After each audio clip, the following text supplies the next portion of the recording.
I knew from doing my research that this was going to be probably the biggest event that I would ever be involved in my law enforcement career.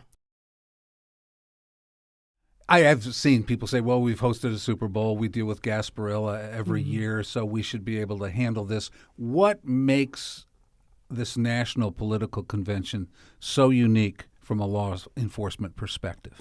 Well, it makes it unique because, one, as opposed to a Super Bowl where people are just coming to view the activities, and Gasparilla to a degree, you have various groups with very, very different opinions and viewpoints that are coming here to express those opinions and viewpoints. And then everyone is aware that the majority of the individuals coming to demonstrate will be very peaceful and organized, but there are those individuals that come to these events for the sole purpose of disruption, and those are the individuals that that we are concerned about right now. These conventions historically have necessitated 3,500 to 4,000 police officers to ensure that it's a safe event.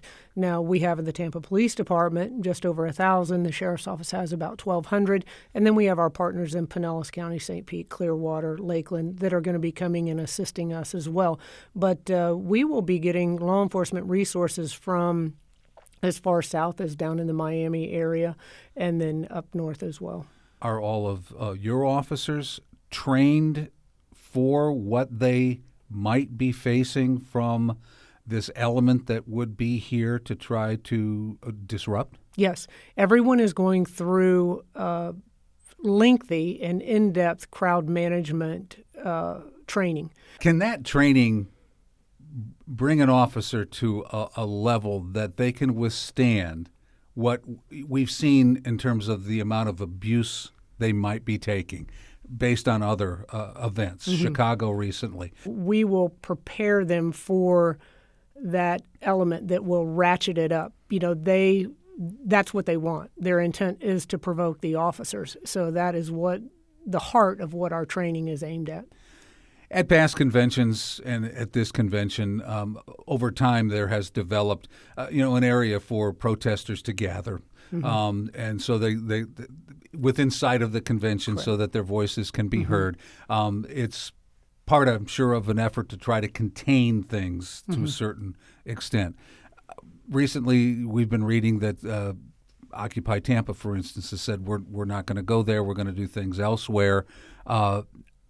How do you handle that if the containment doesn't work, where if there's protesters anywhere in the city? How do you handle it? Well, we fully anticipate that there will be individuals that will go outside of the areas that we have marked off so that individuals can peacefully demonstrate, express their viewpoints in a very safe environment, and also be seen and heard by the delegates.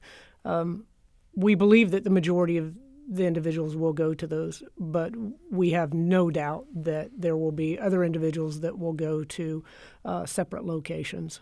And we'll deal with that. We're prepared to deal with it.